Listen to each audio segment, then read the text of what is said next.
Okay, so welcome. We are really excited about this.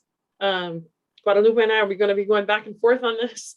Really excited about the opportunity for Migrant Ed and Head Start to be able to work together.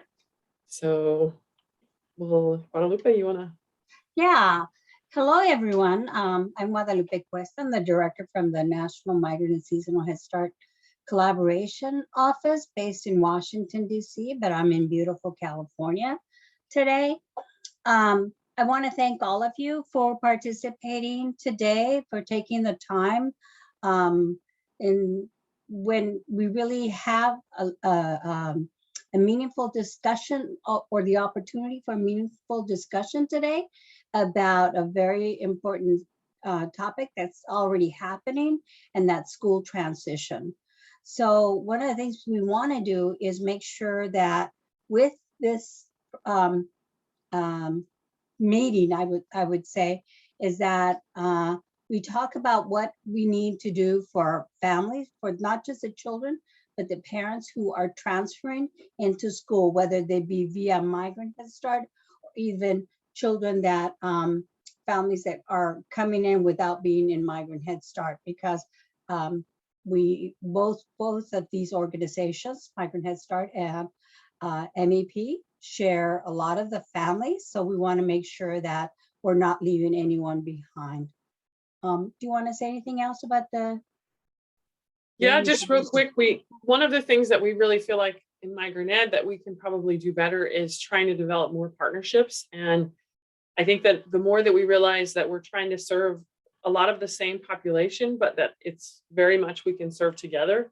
And so it's not as if, okay, I serve them, so you can't serve them. That the more that we can provide the families that we work with, the better it is for them. So we're really excited about how open Guadalupe has been about working with us.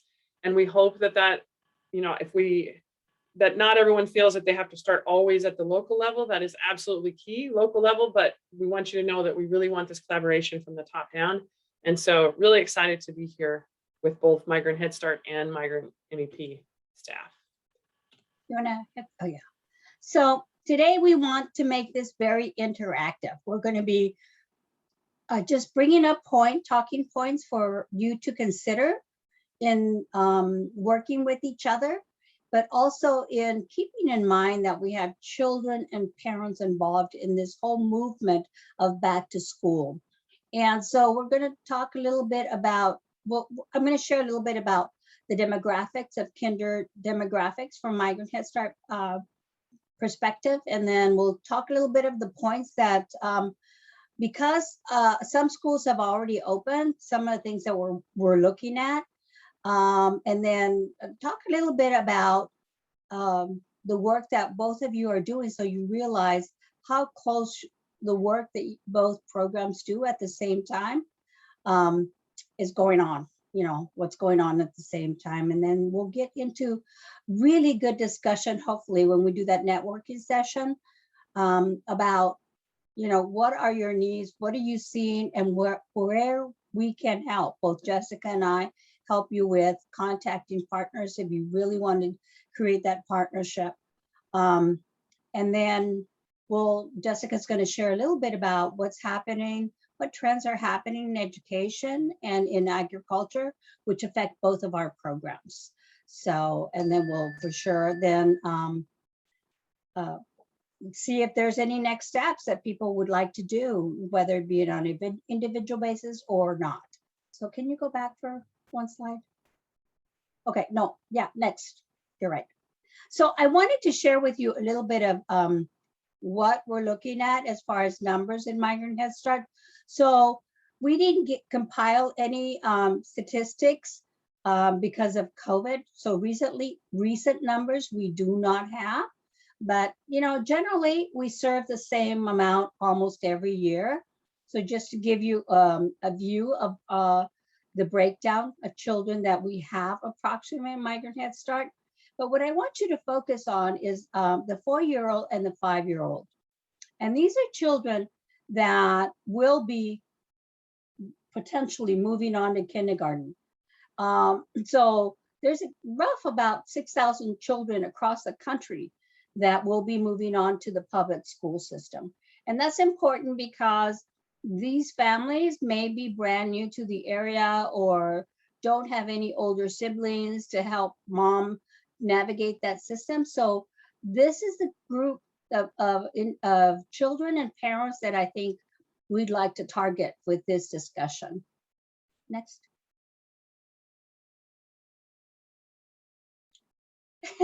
Yes, those are the kids at your center in Greene County. Somebody recognized one of the pictures. Yes, and here's another picture that somebody maybe will recognize. But what we wanted to talk a little bit about, some of the things that we're watching, there are some school systems that are already open and some that are about to open. But some of the things that we're looking at is the confusion of some parents during this period. They don't know where they're going. They don't know where to get help. So this is really important. And I work with, I have relatives who work in the school district, meaning administrators and the people who work in the offices. So I get some stories from there and there. I'm hearing some story from teachers because I also have several family members that are teachers. So one of the things that is happening right now is there's confusion, especially for those parents who don't speak the language or parents who have children with a disability, first time family members. And that is, so we're hoping that either this has already happened for you, but you can reach out to some of the families, like especially in Migrant Headstart, that have already left. Please ask any. So one of the things that we want to know, or we would hope, is that you're preparing parents for whatever requirement or regulations exist, especially right now with COVID. So if I'm in Migrant Headstart and I know I have in one center, I have 5 children that are going, you know, I need to make sure that those parents know exactly what's expected from them, where they're going to go, you know, if there's any new regulations, for example, mask wearing, you know, is really important. The other thing that's really crucial, and I know that some parents are having a problem with, and maybe not like, for example, where my family are working at, their parent portals or student portals are both in English and in Spanish. But in some places, in some states, the portals are only in English. So parents don't know how to get in there and navigate that. So that's something that's come up quite frequently, is how do I get in there? First of all, I don't know the technology. And second of all, is the language issue. So how am I supposed to communicate with the teacher if the teacher doesn't speak Spanish? So this is really great when we have Migrant Headstart parents coming to the public school. They can, if you are aware that there's an MEP person there, please contact them so that they can help these parents. If in Migrant Headstart your parents have already left, then reach out to those parents and say, how is it going for you? If 1, 2, 3 weeks in school, ask them, reach out to them, because you still have the opportunity to connect them with migrant education staff at those schools. One of the things we're hoping is that you meet with your counterpart to discuss these families, especially for continuation of services. We have children in Migrant Headstart that have a disability or have a family crisis, or you know, they're brand new to this community. They just arrived and now they're going to public school. So those are important, but also children have dental issues or have any other health issue. It's important for both Migrant Headstart staff and migrant education staff to come together to discuss these families, and whenever possible, have the parent present, or at least make sure that even if you've discussed their case, that those parents know who the Migrant Headstart staff is at that school. And so I know some schools have some programs, Migrant Headstart programs can have up to 15 children, but there are some other ones that only have about 5 families. So it's the number of kindergartens isn't that huge that that's not a possibility. Anything you want to add, Jessica? Well, I was just thinking that while you were talking, one of the things that Migrant Ed is supposed to do is kind of be a buffer between, not really a buffer, but really in a sense we are, that the idea of really helping kids transition, really seeing where the gaps of kids' education are.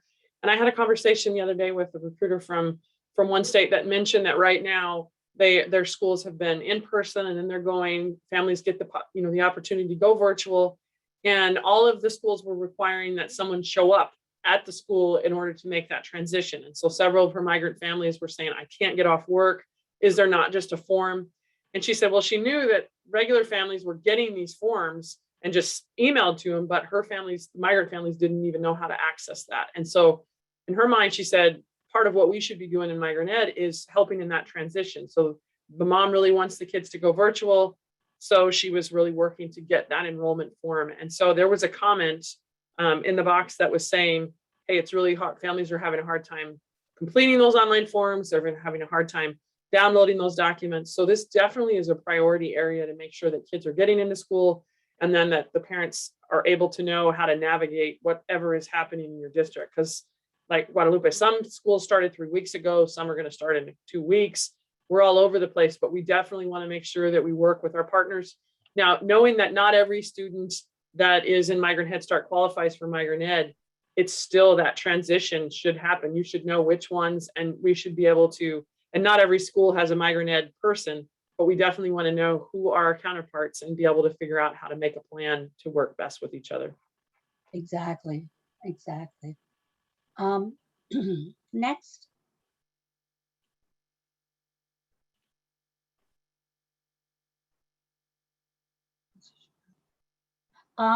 So one of the things that we want to make sure that you understand is that we're doing similar things in Migrant Headstart as migrant education staff is doing right now at the same time.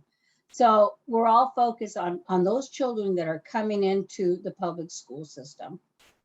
So Migrant Headstart is focusing on transitioning the children, but I also want to remind Migrant Headstart you're also transitioning the parents into a very different system. And that is really important for them to know someone there. It's like a warm handoff, from Migrant Headstart to migrant education, make sure those parents continue, their advocacy for their children and making decisions for their children, but also having help from migrant education because now you've introduced your partners. Yeah, and it's kind of an interesting process because I feel like with Migrant Headstart, your services are so robust and that you're working daily with the kids. You've got them there at your centers. And sometimes in Migrant Ed, it may be very limited services that they're getting. And so it's absolutely essential that you really are aware of what each other are doing. And so maybe the family moves into an area that's now going into school and there isn't a migrant program in the area. So what happens? How does that work? What does it look like? And so those are discussions that you can definitely have with each other of how, and hopefully that's not the case. Hopefully there's there's services available. So Migrant Ed right now, we're really looking at making sure that kids are enrolling. We have something called a re-enrollment process or a re-verification process that happens within our program year. Program year usually runs from September 1st until August 31st. And then come every new September 1, we have to make sure that any children that still have eligibility, because they can be eligible for the program for up to 36 months, any of those that still have eligibility can be re-enrolled. So we have to verify that they're still present, that they live in our state, live in the district, and then update any information so that they can be served again. And so just like Guadalupe said, we're doing similar things. And sometimes those re-verifications, you can work together. And maybe Head Start has just worked with a family and knows, yeah, they're here. I just work with them. And so we in Migrant Ed try to reach out to all of our counterparts and make sure that we know that the kids are still present and that we can work with them again. So there's a couple comments. Okay. I think starting with Emily Williams, it says our local ECMHSP is great about inviting us to their transition to public school events where we can make sure that they have our contact information. Good way to work together. Local Migrant Headstart is so good on contacting us way ahead of the time to be prepared for the student and family, from Joanna. And That's Dwayne, great. Yeah, there's a Good website. partnership. See, there's a website Colorado region created that we have tutorials in Spanish to help parents navigate through school platforms. That would be really cool if somebody could put the link in the box for that. Well, the other thing is that when it's good on the tutorials, I love that they're in Spanish. Sometimes parents need a little assistance how to navigate because they may not be computer savvy. So just making sure that the parents can get to that website and how to navigate that website because they can be very, very helpful. Yeah. I wanted to share a story right now with you before we finish this, is that there was a parent here, not a Migrant Headstart parent, and I don't know if it's an MEP parent, but a brand new parent to this area where I'm at. And the parent only spoke Spanish. And their child was a first-time child with a disability. And that's a speech disability. So in this area, what they have is parents have the options of doing not distant learning, but independent study. One of the parents signed up for independent study thinking that they were getting distant learning, and the school is not offering distant learning at this time because it's not going to close just yet. So that means a child with a disability will not be getting in-home services. So there are new programs that are coming up that the school districts are trying they're trying to help with this whole mess of the coronavirus or the Delta virus. So the parent was not aware that their child would not be receiving those speech therapists at home. And there wasn't anything set up for that parent. So it's really important to touch base, especially with those children that have any health condition, any disability, to make sure. This parent was being bounced from office to office to office and finally decided that, but nobody explained to this parent that independent study, they don't get any services at all. So, and because parents are scared of sending their kid to schools right now, they're looking for other options. And increasingly amount of parents are choosing independent study, not knowing clearly what that means. So this is really important that those parents are looked after just as the children until they get a clue of what the new system looks like. Yeah, I think that's a great point.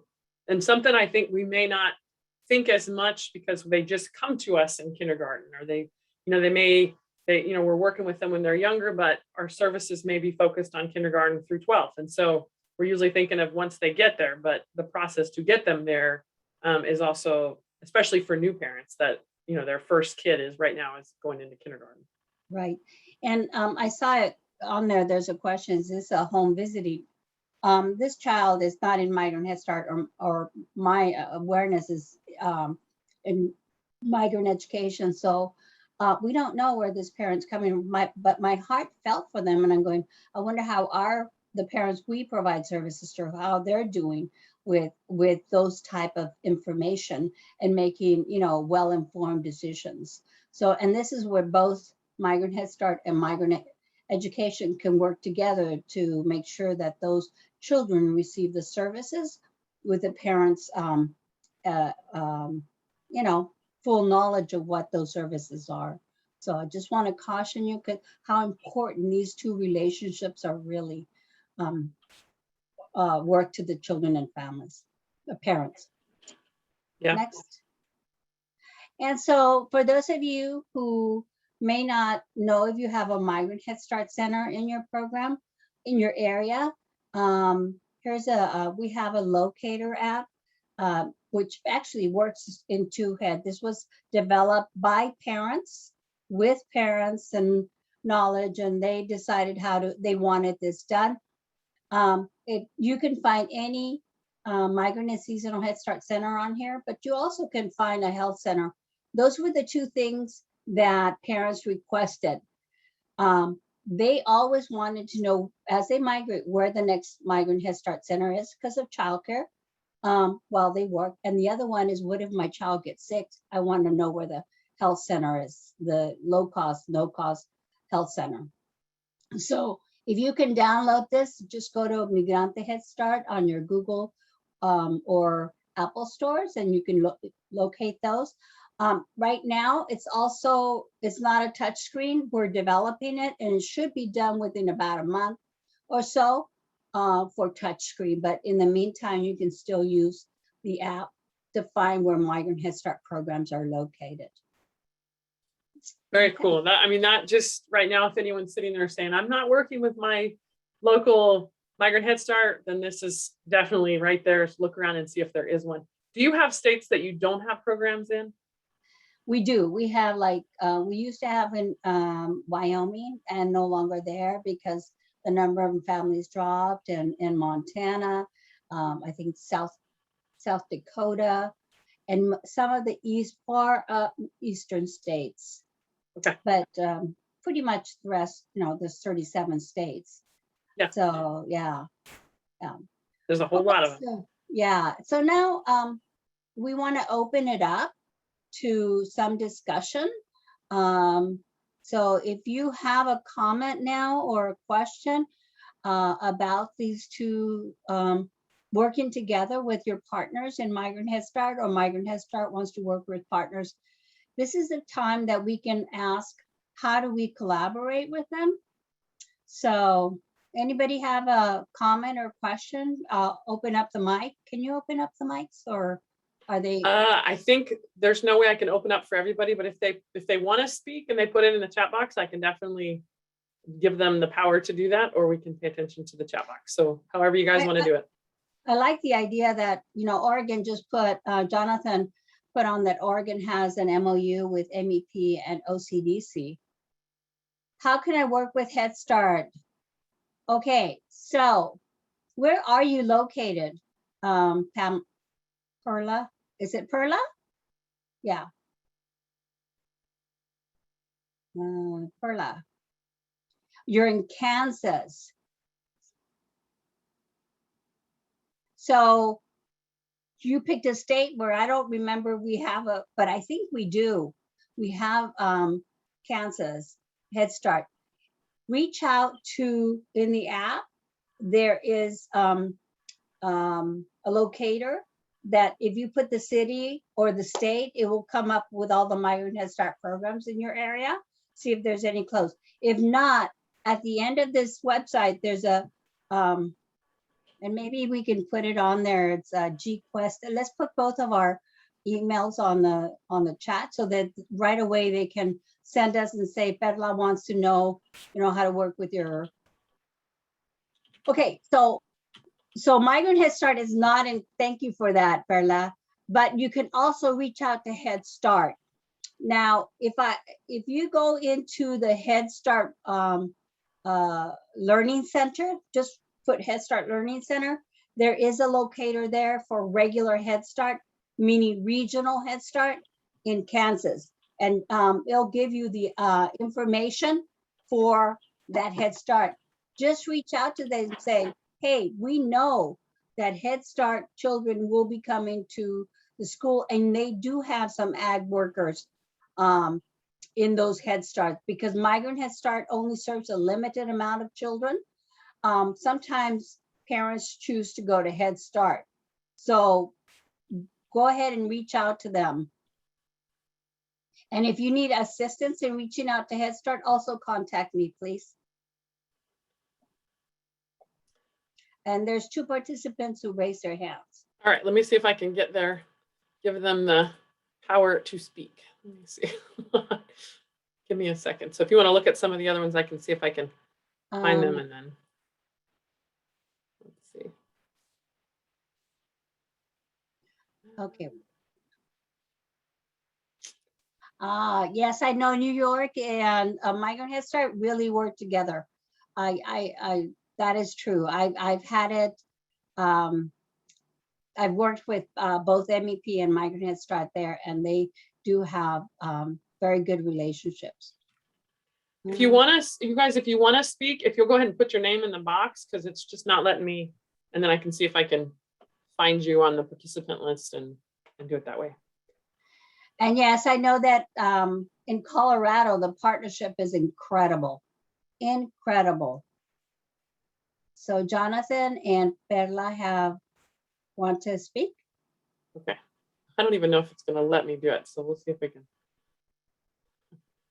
See if right now it's just giving me the panelists and then the attendees. I just have, hold on. There you go. Jonathan. Let me get Jonathan first. Jonathan? All right, Jonathan, you are allowed to speak. See if it works. You may need to mute you. Yeah, there you go, Jonathan. Can you hear me? Yes. Good. Yeah, one of the things that is key is at the beginning of the school year, surprisingly, every place that we have a migrant program, there's OCDC, which is the Migrant Headstart. And so we require that there be at least a meeting to see how we can collaborate. And so how can we share information when we recruit? Instead of us going to camps and them going to camps, we go together and say, you take the cabins on the left and I'll take the cabins on the right. And the other thing is when we find kids that belong to their program, we say to the parents, call this number, you qualify, and they do the same. And so it's helped, you know, the hardest group, well, out of school youth are hard to find, but also preschoolers where they don't have any siblings in the school system are hard to find. And the collaboration is huge to help us find those 3, 4, and 5-year-olds that are in our neighborhoods, in our districts, but we don't know that they're there yet in the migrant program. So collaboration, helping us get our kids in a preschool is huge later on. Migrant Headstart used to travel down to California, for example, and what families moving up to Oregon, what they want to know is, we're going to move up to work. Is there a place for my kids? And so we would send flyers of where our summer school programs are, and then they could see and say, oh, I see that there's a place for my preschooler. We're going to bring him with us. And I see that there's a place for our middle school kids and high school kids and elementary kids. So we're going to bring them as well.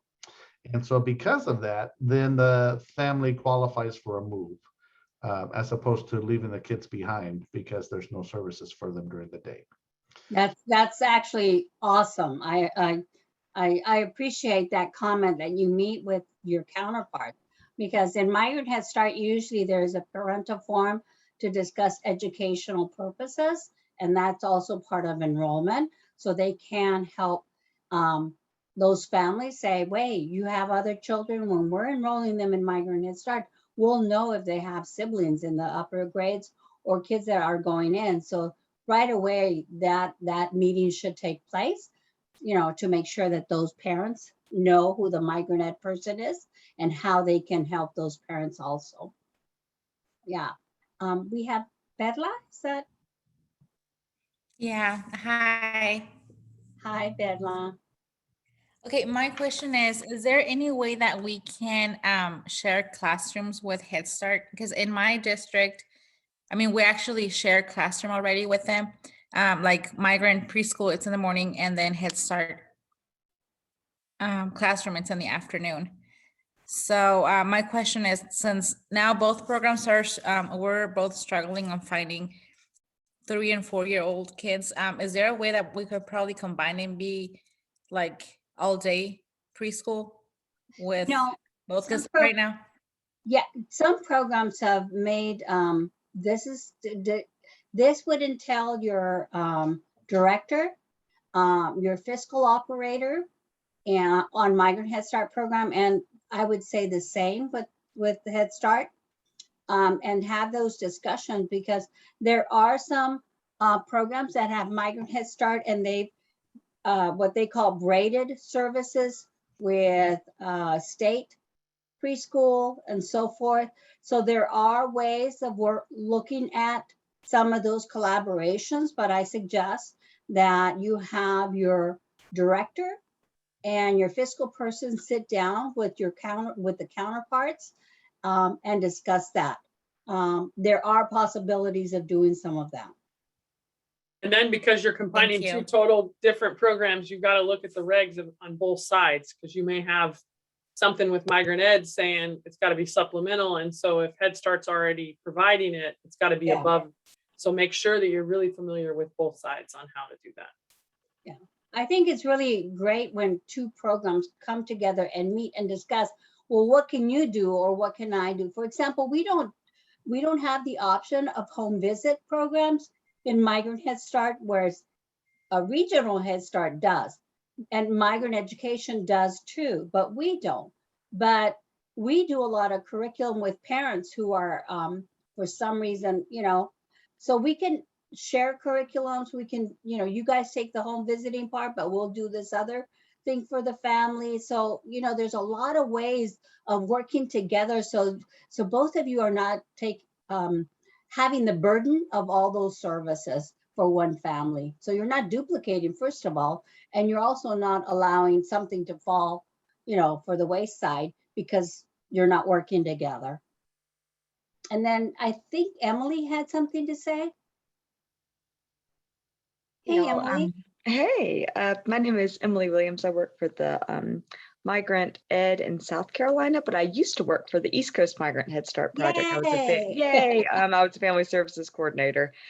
So, I mean, I will preface this by saying I think that just because I used to work for them, that relationship was that much easier whenever I transitioned to Migrant Ed full time to continue to keep in touch and stuff. I just wanted to give, in addition to all the strategies everybody else has put out. Hey, Javier, yeah. So we, some other things that we like to do, and like I think I said in the chat, it's a really organic good time for them to invite us to their transition to kindergarten events, because there's always at least one kid, there qualifies for us, maybe multiple. We actually train them on how to do COEs. So they do COEs on their families for us. And then we're just in that constant communication, about like, hey, they're getting ready to transition to kindergarten. But some of the I think it would maybe fall under almost like team building kind of stuff. We try to make a point of, if a lot of our staff is going to be in the same area at the same time, like having a team lunch or like building in times throughout the year for us to get together. Or regionally, I think I saw somebody else say, sometimes they recruit together, like if we're canvassing a new area that they're also maybe interested in trying to open services in, we'll like purposely go and recruit together. Anything you can do where you're doing, or like a good many too of East Coast Migrant Head Start families, they've got some who would qualify with us as OSY. So if we know like, okay, so this center has 3 or 4 parents who are OSY with us, and some of their, preschoolers would qualify for us, let's maybe offer some sort of service around parenting, around learning English, whatever it might be for the parents. And then maybe we might trade off. So we might say like, okay, East Coast will teach the class this night, the other night maybe, and then maybe we'll say, well, we'll come and help provide some childcare, or we can be offering, we can be teaching one thing while y'all are teaching the other. So we try to look for any way, because we all know we have more to do on less money every day. So in addition though to concrete ideas like that, I do think it does help that we try to make time to just kind of like think of each other as colleagues, to have fairly regular meetings where we discuss a common family, like you were talking about, saying like, well, we can do this, can y'all do that? We find that really helps to keep the relationship going, as opposed to like a one-time meeting where we're like, hey, we should collaborate. We don't really know how. That's how we have to be very purposeful, I guess what I'm trying to say about maintaining those ties. But it's so worth it for any of you who've got East Coast Migrant Head Start near you. We deeply enjoy that partnership. And they're in 10 states. So that'd be great if you have a state. And I think some East Coast put up their, they're all on the East Coast, but then they've recently moved to Illinois and a couple of Tennessee and a couple of other states. So, you might reach out to them and see if that's where your programs are. Emily, do you guys have a MOU with Migrant Head Start? We do actually. We have, I Awesome. think we have it with South Carolina Direct Services. Right. specifically. Now I'm like tiptoeing, Javier, I'm pretty sure anyway that we have some sort of MOU with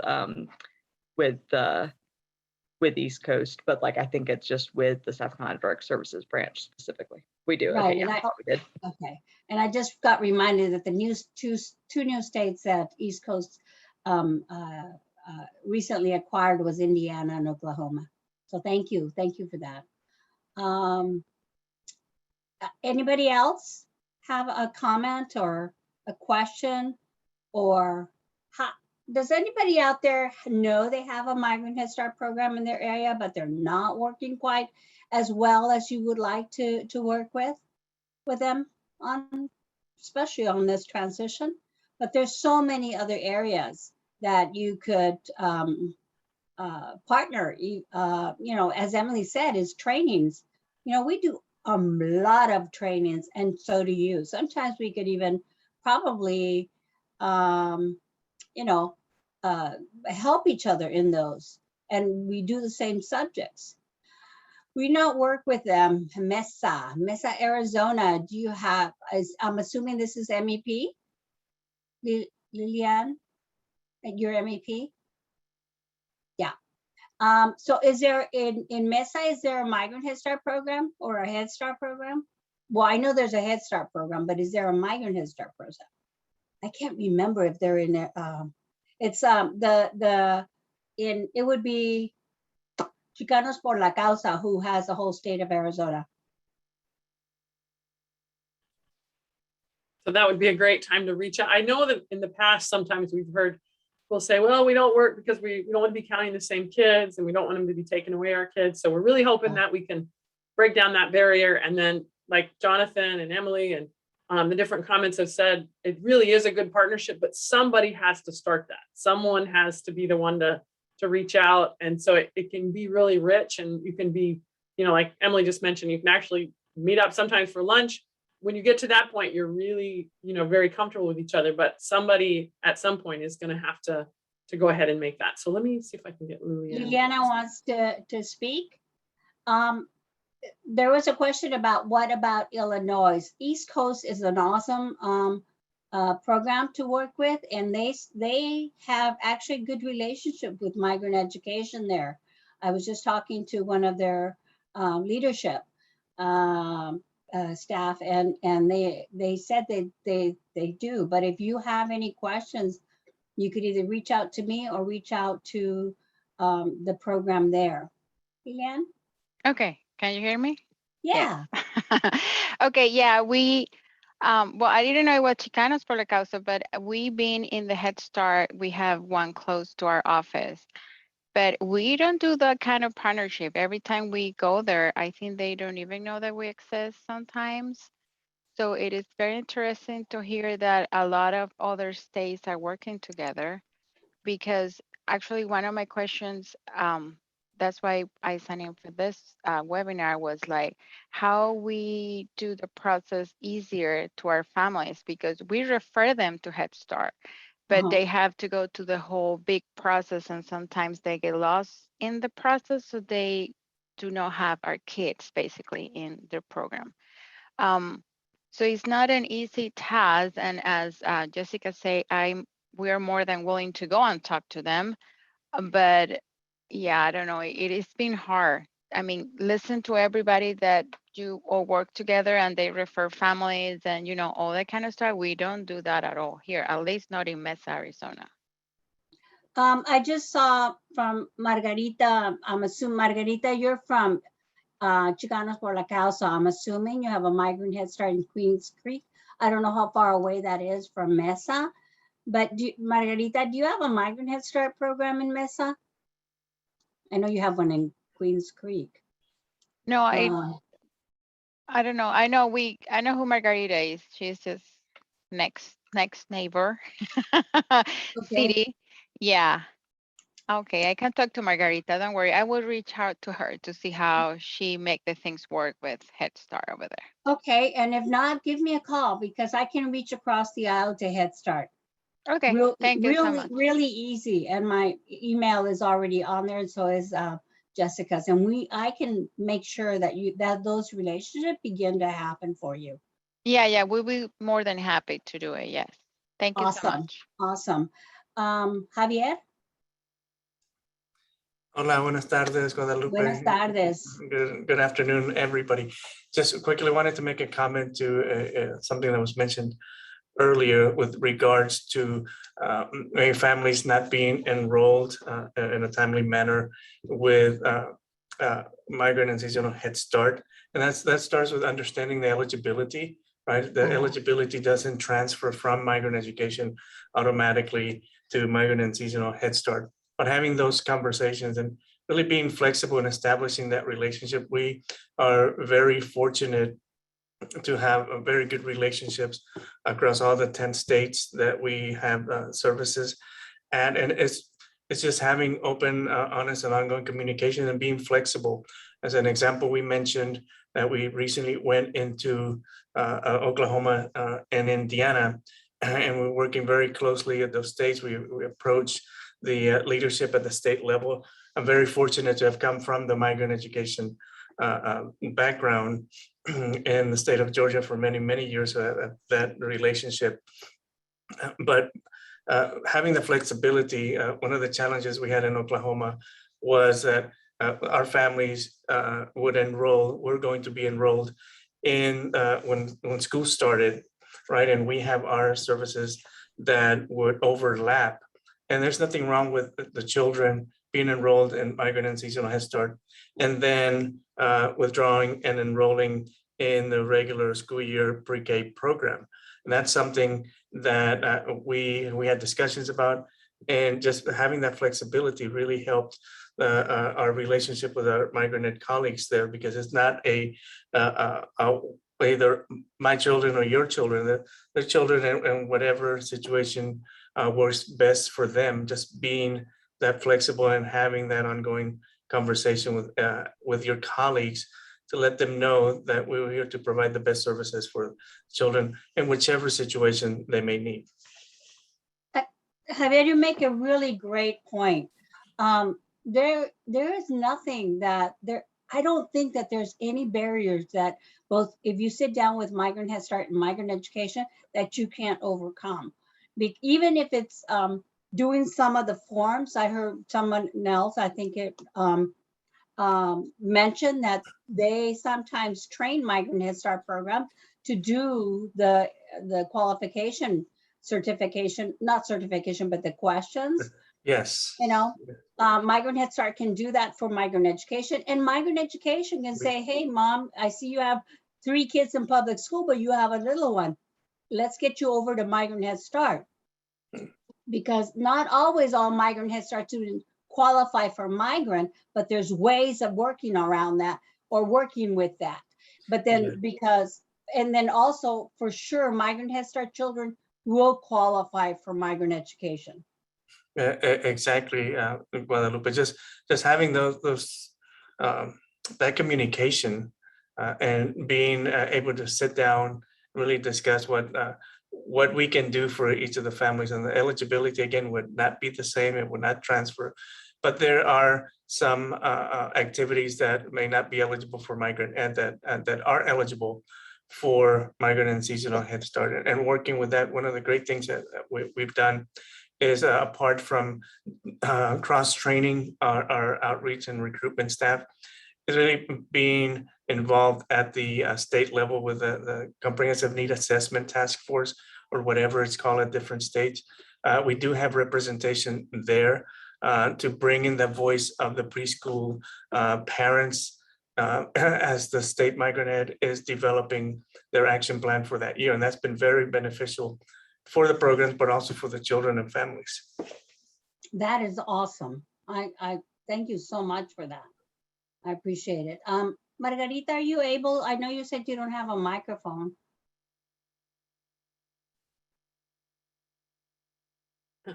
There's a question. Do you know the reason for the differences in eligibility for it's just different?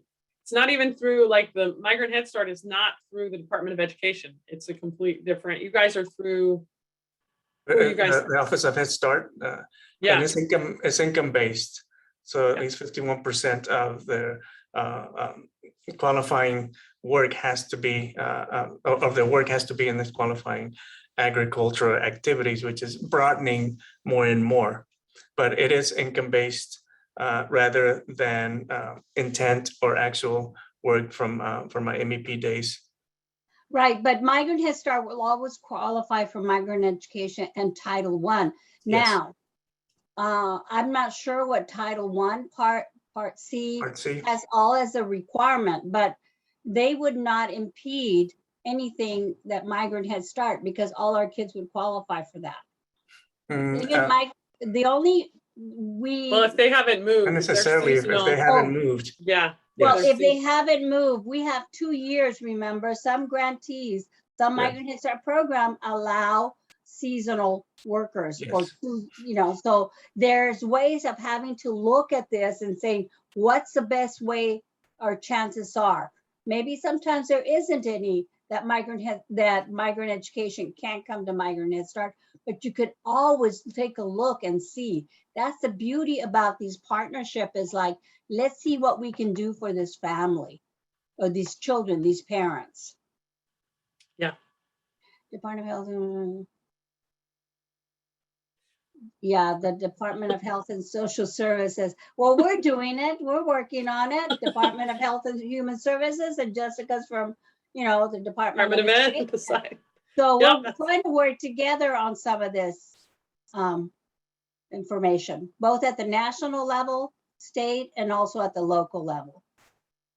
The regulations. Yeah, there are some regulations in migrant education that do Yeah, not. it's all you know different what? people deciding the regulations. That's the challenge. Yeah. So, Margarita, so are you able to talk now? No? You can unmute yourself. she says she'll contact Lillian. Oh, So, okay. All Okay. right. Sounds good. Any other question, any other comment? Thanks, Javier, for offering your assistance, everybody. Javier is offering. So if there's is no other questions? Oh, I'm so glad that you have a great partnership, Linda. And okay, so let's go on and have Jessica talk about, and then we'll open it up again for any additional questions. So we'll continue with the trends. Okay. So we only have about 10 more minutes so I'm going to kind of highlight some of these things and then skip over a few slides, but all of the slides will be on our website. So I'll put a link to that right there at the end. So just to kind of give a little bit of the migrant ed side and really kind of the academic side that we're looking at, the challenges that we're facing. There are more than 270,000 migrant students that participate in the programs, but we are seeing some decreases in this and really seeing some challenges that are happening right now. A lot of us thought we were through COVID and we were going to have this fall be a lot calmer, but we still have a lot of enrollments into some virtual schools, some in-person schools, and some confusion on that. We had some movement where parents actually, sorry, I've got too many. Let me turn this thing off. Hopefully that's, where there was some movement where families actually thought that they were going to go somewhere. Sorry, of course they would call right now, I'll just ignore it. And then where maybe they were enrolled in one school and it was virtual, so they're able to move somewhere else and then come back, and then not having in-person schools, we're still having where there's not staff at schools. So we had some movement where people were not moving like they used to just due to fear of COVID, fear of in-person schools. So we're seeing, our numbers are kind of in flux. And so definitely trying to make sure that we're really getting out there and we're partnering with those that we need to. We're looking at then the whole other side of we're supposed to be helping to make, cover those gaps that students have in their education so that they can, graduate and more kids can be successful academically. We're seeing that right now that there really nationally, that there really is a pretty big impact that we're having what they call a COVID slide. This is just an article. I'm just going to pull part of it out here. It says we're seeing evidence and data that now suggest we're looking at students who are behind losing another 9 to 11 months. And so they're just wondering, a lot of our migrant students can be behind in school anyway, just due to the moves that they have. And so there's really a clear need to find students as quick as we can and then provide really high quality services. And so yesterday, or Wednesday, there was a report that came out that said that they were looking specifically at testing scores. And it said younger students in grades 3 to 5 were hit the hardest. Poorer students and students of color were also disproportionately impacted. This was from a study from the Northwest Evaluation Association that looked at growth that was expected from assessments and really looking at where the kids needed to be. Reading achievement for Asian American and white students dropped by an average up to 5 percentile, but Black and Latino students, that growth fell between 4 and 10 points. And so it says students in low poverty schools saw declines of 2 or 3 more points in reading and up to 9 points in math. So it just highlights the real importance for the programs that exist and what we should really, the importance of working together. So switching on to looking at some ag things that we're looking at. Farms have really struggled this past year. So sometimes we are all wondering where our kids are at or where their parents are at or why they're not moving. And sometimes we have to look at agriculture itself of what's really happening.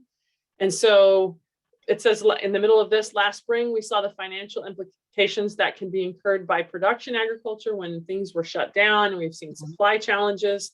And there was a lot of federal assistance this past year for farms. And so if you look at farm revenue in some areas was up, and it was up specifically because of government payments to overcome challenges from COVID. So a lot of farms right now are real concerned if that will still exist or if that is going to be gone. And so I think it's very important for us to be aware of what's happening in the farming community. Other thing, trade.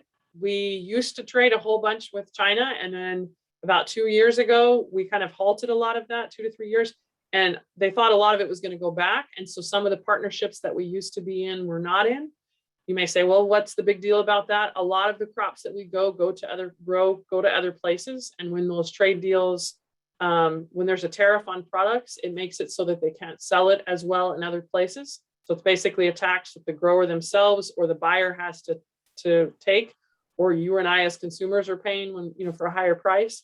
So they're wondering what's going to happen with trade policy. A lot of it has not changed in the last 2 years. And so they're wondering what's going to happen with that. All of you that are a lot of us in different places are seeing direct impacts from climate change. I know air quality out west and the conditions that farm workers are working on, due to the heat, due to the fires, it's challenging all around. So most of us, if probably we were to open this up for discussion, would probably be able to see something, whether it's more water or less water, or, you add all of these different things happening at the same time, and it's a really challenging time for the farming community. And so some of the impacts from if they make changes, and policy changes may benefit farms, and some may directly not benefit them financially. And so there's a lot of uncertainty of what's going to happen with that. There is some concerns nationally about rural healthcare. So it says rural healthcare costs and access to adequate healthcare continues to be a major concern for farm and rural families in many areas of the US. This is something that some of us may not be aware of, but it says some families, if you're self-employed, for example, some families have seen health insurance premiums rise 50 to 100% in the last years. And a lot of small farms and some small business owners are now paying between $30,000 and $40,000 per year or more for health coverage. So when you think of all these tightening pressures that agriculture has on it, if you've got a small rural farmer, this may be a challenge that they're also seeing. There's new technologies that can help. And there's a lot of things that they're looking at as far as technology for farms to use. And some of this is based completely on broadband access. And then you look at the side of kids trying to learn in home or through a lot of the programs that exist now. This is a real challenge. And so they're trying to see if they can build that infrastructure. I know I've worked with several states that, you go out and you can offer an online program, but they don't have any internet. And so you've got these mobile centers trying to, park buses so that there can be internet for families. And so this is still very much a trend that's a lot of rural America doesn't have this. And so they're hoping that some of the infrastructure bills will address this. And then there's just this farm financial stress. There's been low profitability in the last couple of years. in general with farms. And so there, it says here, even though the increased federal aid and higher crop prices have improved, there were still some areas in 2020 that were challenging, 2021. So I just think it really behooves all of us to partner. I think it was Emily that said, it seems like we all have more work and less money. So we need to definitely work smarter and see. And then at the heart of all of it is the challenge of labor. The people that are providing food for all of us throughout the country, most of them have very, very difficult legal situations. And then never mind with COVID, never mind fires and the heat, it's been a really challenging year up to this point. And so nationally, there is a worker shortage of farm workers all over the country. 1 in every 8 farmers say that is their greatest challenge. It's also one of their most expensive areas for farms to pay. And so you've got all of these different things that we've got to, think about, but it's really important that we find those kiddos that are eligible for either one of us, either one of our programs, and we really work to try to work together. And so I think it's really timely. I think it's really encouraging to hear how you guys, where you have someone say, I didn't realize people were working together like this. The more we can get the word out that it's good to work together and that it really benefits both of all of our programs, I think it's super, super essential that we can do this. So one of the things I wanted to make a comment to that is that Jessica and I are working really hard at the national level to see how we can make sure that our 2 programs are communicating. I know for sure that Lisa in Migrant Education and Sandra Carton for Region 12, they have met together. They have been discussing. We are working together and discussing better ways of having both Migrant Headstart and Migrant Education work together or come together. So Jessica and I are working on plans of hopefully making these types of gatherings more often, maybe networking, maybe one of the things I was thinking about is creating maybe a location where both of you could interact and chat with others that may help you out. So we're in those processes. If you have any ideas, write them out on the chat or email us and see how we can work with you on all of this. We have a survey too, I'm going to put in the chat box. If you guys will do us a favor to let us know what you think. Whenever we do anything for IDRC, we have to get people's thoughts on what we did. So if there are topics that you think that would be beneficial for Migrant Ed and Migrant Headstart to actually have some trainings together, put those in the evaluation if you want. That would be, and I just wanted to share where we're going to put on the website, just where we're going to. So IDRC, which is, you can hear, I can't talk and do 2 things at once. We have if you're just wondering, who qualifies for Migrant Ed and a little bit more about this, you can find our website right here. I'm going to put it in the chat box. But on the front page, we have, if you scroll down a little bit, we have over here all of the webinars that we've done. So all of our training is available. So as soon as we get done today, probably in about 30 minutes or so, I will post right here on this page where we'll have a recording and we'll have the files there. So definitely, but asking a favor, if you would like Guadalupe or myself to respond to you, if you will send it to our email, that will help us. That way we don't get lost. You're expecting us to, because you put it in the chat box, make sure that you get a hold of us. And so I'll put those both back up in front of everyone here. But really, like I said, I'm so grateful. Ever since Guadalupe and I first started talking, she's just super open to helping and really has been, really good about making sure the conversation happens between both programs. And so we really definitely are really grateful for her willingness to do that. And in Migrant Ed, we need it really desperately. The kids need high quality services, and Migrant Headstart offers such robust services, and together we can do the same thing. We can offer our services, and it just makes sense for us to be working together.